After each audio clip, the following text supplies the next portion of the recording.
शरीर को जिंदा रखने के लिए हर वह चीज जिससे ऊर्जा मिले भोजन कहलाती। भोजन हर इंसान का अपने संस्कारों और स्वाद अनुसार अलग होना स्वाभाविक है। परमात्मा और गुरु के बाद अगर किसी की अहमियत मानी गई तो वह भोजन है।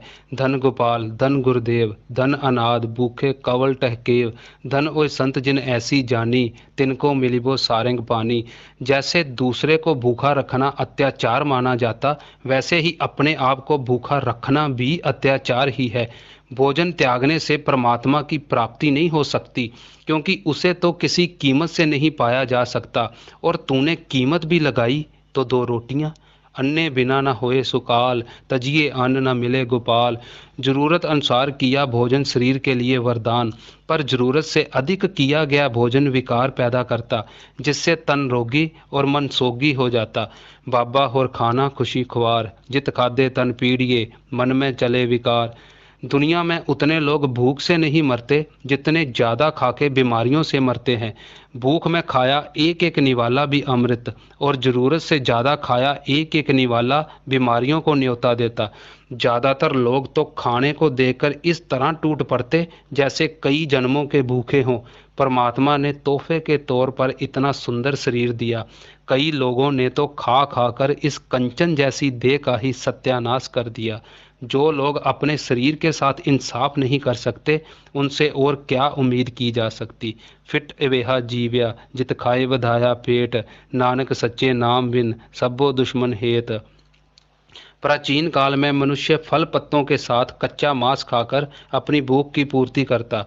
आज इतनी तरक्की हो गई कि हम कई प्रकार का भोजन तैयार करने में कुशल हो गए, पर अज्ञानता कारण यही भोजन कई लोगों के लिए पाप पुण्य का विषय बन गया, जबकि पाप पुण्य दोनों एक समान है।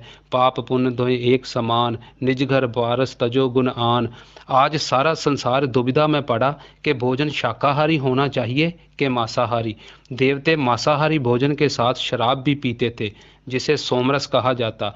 आज भी काली माता और कामाख्या देवी के मंदिर मीट का प्रसाद मिलता, हजूर साहिब बकरे झटकाए जाते और भैरवनाथ के मंदिर शराब का प्रसाद मिलता। दूसरी तरफ महावीर जैन और महात्मा बुद्ध राजाओं के बेटे होने के कारण हर तरह का भोजन खा चुके थे, इसलिए रूखा सूखा खा के भोजन में रस लेना ही छोड़ दिया। ए रस छाड़े ओ रस आवा, ओ रस पिया ए रस नहीं भावा। भूखे बंदे को दो रोटियों से वास्ता, भूख अपने आप ही भोजन को स्वाद बना देती। रूपे कामे दोस्ती, भूखे सादे गंड, लब्बे माले गुल मिल, मिच्चल ऊँगे सौर पलंग। ईसा मसीह शाकाहारी मांसाहारी भोजन के साथ शराब भी पी लेते। आज ठंडे देशों में डॉक्टरों की तरफ से हर किसी को 30 ml शराब पीने की सलाह दी जा रही, ताकि शरीर गर्म रह सके। ज़रूरत अनुसार लो तो जहर भी अमृत बन जाता। हजरत मोहम्मद सूर के मीट के अलावा सारे जानवरों का मीट खा लेते थे।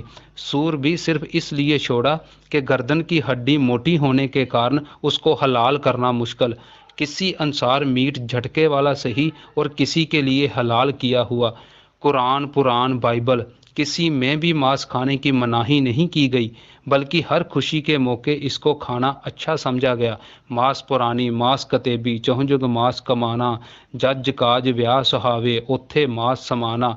अगर वैज्ञानिक दृष्टि से देखा जाए तो मांस है, साग सब्जी फल भी मांस है। सारी वनस्पति में जान है, ये भी दुख सुख महसूस करती। पानी का फिल्टर करने का मतलब ही अनचाहे जीवों को मारना है। फल सब्जियां और कुछ नहीं, वनस्पति के ही बेटे बेटियां हैं। जेते दाने अन्न के, जियां बाज ना कोय, पहला पानी जियो है, जित हरिया सब कोय। कोई भी इंसान जीव हत्या से बच नहीं सकता। घर में मक्खियां मच्छर मारने वाली मशीनें, फसलों पे स्प्रे दवाइयां, सबका मनोरथ ही जीव हत्या है। दही को माइक्रोस्कोप से देखो, हजारों की गिनती में जिंदा जीव दिख जाएंगे। जानवर की चर्बी से ही दूध बनता। क्रिश्चियनिटी की क्विकर संप्रदा तो दूध को भी तरल मांस मानती। इसलिए क्या खाना और क्या छोड़ना, ये झगड़ा ही मूर्खों का है। मांस मांस कर मूर्ख झगड़े, ज्ञान ध्यान नहीं जाने, कौन मांस कौन साग कहावे, किसमें पाप समाने। हमारे शरीर में करोड़ों की गिनती में सूक्ष्म जीव पल रहे।